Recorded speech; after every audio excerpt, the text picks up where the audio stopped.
Hey, Sister Kate here.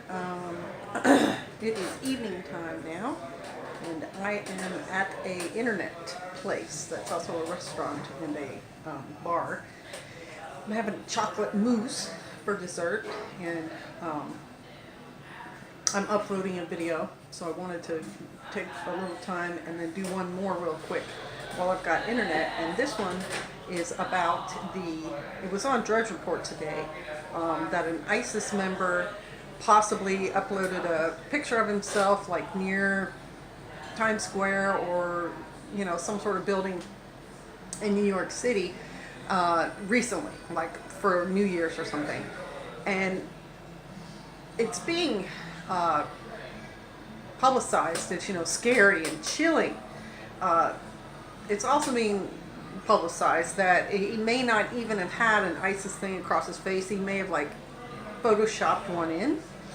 And what went through my mind, excuse me, when I saw that picture was this guy is trying to create controversy, but he's kind of a wimp, because how much you want to bet?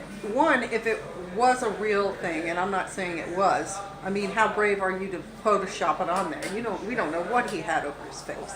Not a very brave person, pretty cowardly.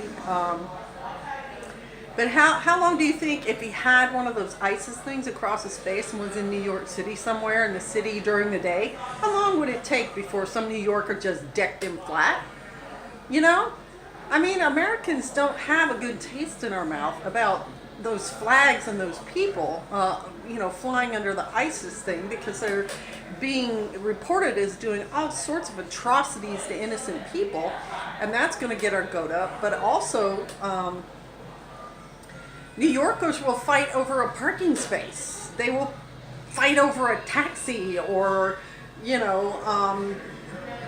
getting on the subway train. How much more aggressive and how much more anger are they going to have for some idiot wearing an ISIS thing? So that's kind of my take on that. I think that's nonsense. I think that's just a cowardly person, and that if someone actually tried to do that in New York City, they'd be decked flat, and that's probably why they don't. That's probably why they keep themselves underground here, because Americans don't put up with that nonsense. We just don't. We're not about that. And so, yeah, that's my take on that. Even if it were real, it's a bunch of bunk, nothing to be afraid of. All right, you all. Bless you. Shalom.